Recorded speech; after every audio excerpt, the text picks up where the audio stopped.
Good afternoon, students. Myself Saboni Dhara. Welcome to my channel. So, students of 12th standard commerce section, SP students, secretarial practice students. Today we will going to continue with my last video's session, that is provisions for issues of debentures as per Companies Act 2013.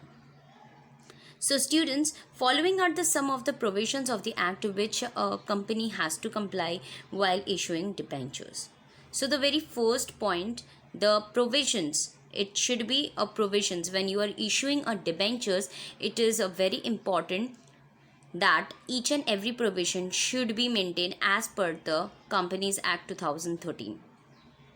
So the following are the provisions of the act to which a company has to comply while issuing debentures.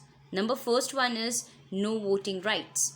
So no voting rights, yes, as they are the debenture holders and they are the outsiders of the company. Their funds are to be known as borrowed funds. So henceforth the debenture holders are to be known as creditors of the company and they are not as a member of the company. That is the only reason they are not getting voting rights in the meeting of a company. I guess this point is clear for you all.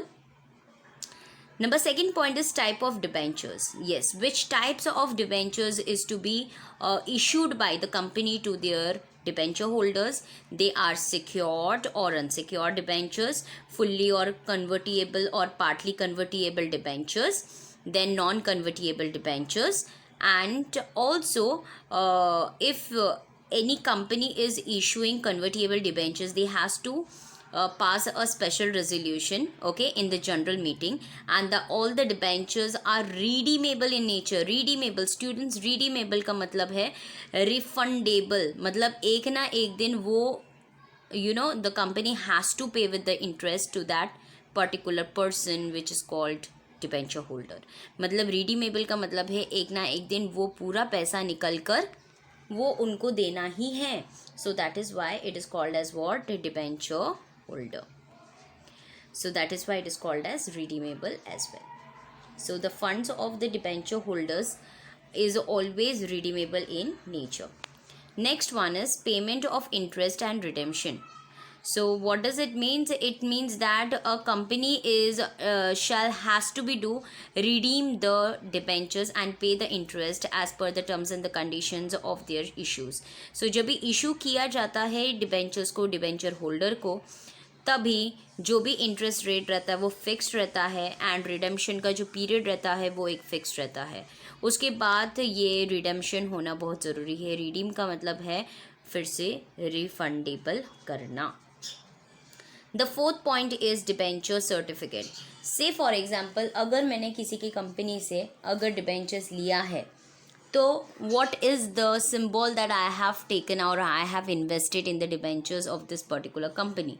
तो इसके लिए company क्या करता है, debenture certificate देता है. क्या देता है? डिबेंचर सर्टिफिकेट देता है. किसको देगा? डिबेंचर होल्डर को देगा with in 6 months of the allotment of debentures. Okay जैसे कि आज हम लोग ने अगर किसी डिबेंचर होल्डर को अगर मैंने अलॉटमेंट किया है डिबेंचर्स का, ठीक है. सो आज से लेके 6 महीनों के अंदर आपको क्या इशू करना है? डिबेंचर सर्टिफिकेट इशू करना है. So that is very much important because it is one kind of N acknowledgement. The next one is create debenture redemption reserve. Yes, जिसको बोला जाता है one kind of DRR, that is company has to create debenture redemption reserve account out of the profit of the company. So company जितना भी profit करता है वहाँ से ये particular account निकाला जाता है and it should be available for the payment of dividend and this money can be used only for the redemption of the debentures. और उसको सिर्फ और सिर्फ redemption of debentures के लिए ही लगाया जाता है. So as per companies, that is capital share capital and debentures amendment rule of 2019, MCA has removed debenture redemption reserve requirement for the listed companies and NBFCs and housing finance companies. So ये सारे companies निकाल दिया गया है, listed companies बिल्कुल भी निकाल दिया गया है, बिकॉज अमेंडमेंट एक्ट के रूल के हिसाब से 2019 के हिसाब से ये सारे companies बिल्कुल भी डिबेंचर रिडम्पशन रिजर्व नहीं क्रिएट कर सकते हैं. Next one is appoint of debenture trustees. So if the company issues prospectus or invitees more than 500 people, company has to appoint one or more debenture trustees. So debenture trustees protect the interest of the debenture holders. So as the word trustees means what, एक trustworthy person होता है जो सिर्फ और सिर्फ वो particular particular group of people को ही lookout करने के लिए, उनके अफेयर्स लुकआउट करने के लिए, उनको क्या प्रॉब्लम हो रहा है नहीं हो रहा है उसके लिए ही डिबेंचर ट्रस्टी बनाया जाता है, फॉर्म किया जाता है. सो यहाँ पे ये बताया गया है कि आपको अपॉइंट करना ज़रूरी है डिबेंचर ट्रस्टी, ताकि वो प्रोटेक्ट कर सके कि डिबेंचर के तरफ से या डिबेंचर होल्डर के तरफ से कुछ भी गलत ना हो, कोई भी एक्सप्लॉयटेशन ना हो डिबेंचर होल्डर को, क्योंकि उनका इन्वेस्टमेंट कंपनी में रहता है. So company has to appoint trustees by sharing into a contract with them called as debenture trust deed. इसीलिए उसको एक कॉन्ट्रैक्ट दिया जाता है जिसको क्या बोला जाता है, debenture trust deed. Deed means agreement. So students of 12th standard kindly note this that deed का मतलब क्या होता है, agreement होता है. अगर आपके पास बुक है please kindly just mark it as a circle and write down the meaning over there. Deed means agreement.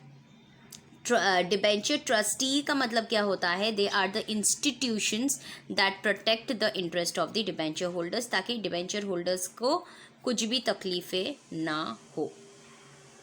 So I guess आपको ये समझ में आया है. Now we will go ahead with the 7th point, that is debenture trustees can approach NCLT.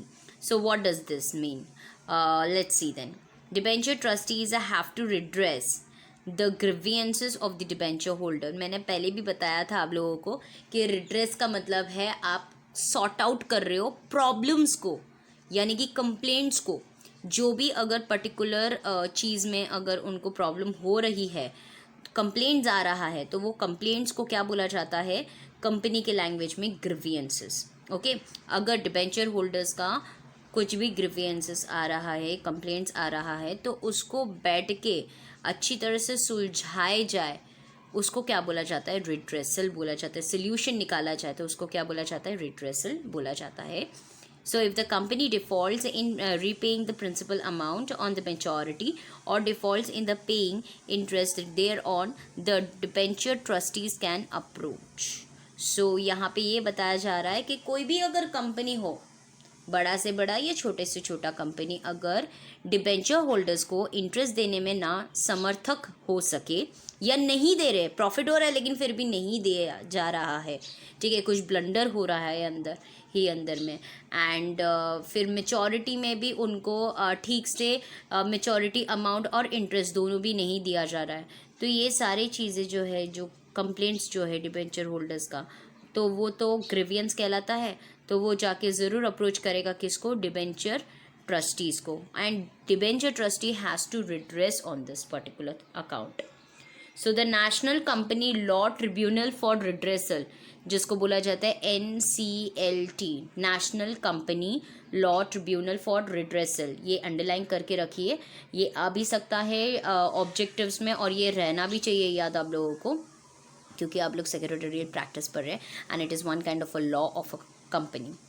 So NCLT can direct defaulting company to repay the principal amount और interest. So उसका मतलब क्या होता है कि अगर उनके नज़रों के सामने ऐसा कुछ भी चीज़ आता है दैट इज़ NCLT, तो फिर क्या हो जाता है, defaulting company can repay the principal amount और इंटरेस्ट. उनको स्ट्रिक्टली बोला जाता है, क्योंकि ये जो नेशनल कंपनी लॉ ट्रिब्यूनल है, ये रिड्रेसल के लिए बनाया है ताकि कॉम्पनसेशन दे सके जो भी ग्रीवियंसेस है टूवर्ड्स दी डिबेंचर होल्डर्स. सो इसीलिए it is very much important for all the companies, if they are taking, if they are raising the funds via issuing debentures, then they have to do and they have to obey all the rules and the terms and the conditions relating with that. Now, the second point, the second last point is impose restrictions. Impose restrictions का मतलब है when the debenture trustee is of the opinion that the assets of the company are insufficient or likely to become insufficient to redeem the principal amount of debentures, it may approach the NCLT. NCLT can order a company to restrict incurring further liabilities so as to protect the interest of the debenture holder.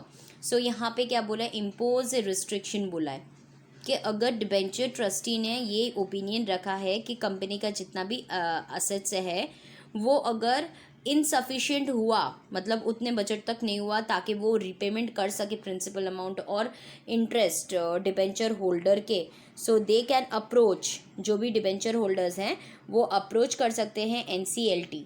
NCLT का मतलब क्या है, full form मैंने बोला था national company law tribunal for redressal के लिए वो जा सकते हैं ताकि वो स्ट्रिक्टली, एक बार अगर नेशनल कंपनी लॉ ट्रिब्यूनल ने अगर बोल दिया स्ट्रिक्टली वो पर्टिकुलर लिस्टेड कंपनी को दैट यू हैव टू पे लाइक एनीथिंग, तो उसको कहीं से भी पे करना ही पड़ेगा, भले उनके शेयर होल्डर्स को वो ना पे करे चलेगा, बट ये बहुत ज़्यादा इम्पॉर्टेंट है कि वो एटलीस्ट डिबेंचर होल्डर्स को पे करे on time. So the last one is punishment for the contravention of provisions of the Companies Act. So what does it means? It means that if the company fails to comply with any provisions of the act, अगर कोई भी company जो listed company raising कर रहा है debenture funds okay by issuing debentures, तो वो अगर फेल करता है कोई भी provisions as per the companies act of 2013, then the company and its officers, जो भी उसके रिलेटेड ऑफिसर्स है, डायरेक्टर्स हैं, बोर्ड ऑफ डायरेक्टर्स है, चेयरपर्सन है, जो कुछ भी डिफ़ॉल्टर्स में जिनका नाम आएगा, so shall have to pay, liable to pay a fine और इम्प्रिजनमेंट का मतलब है जेल हो जाना, और बोथ मतलब फाइन भी लग सकता है, जेल भी हो सकता है, दोनों एक साथ as prescribed in the act.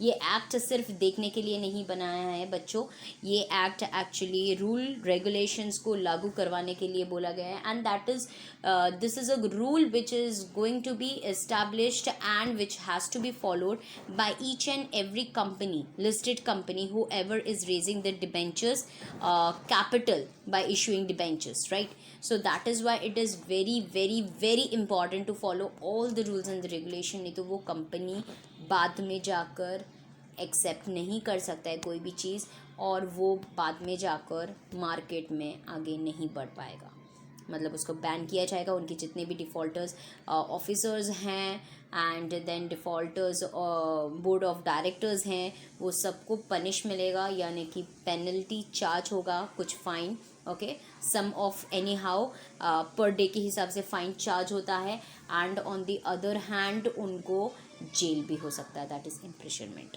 So that is why it is very very important to follow all the rules and the regulations which is related there in the Companies Act of 2013. So students, this is it for today's lecture. I hope so you got the things very clear, that is provisions relating for the issue of debentures as per the Companies Act of 2013. It gives us many terms and the conditions which we were not aware about it, and little bit we were aware about it, so that's why it is very much important.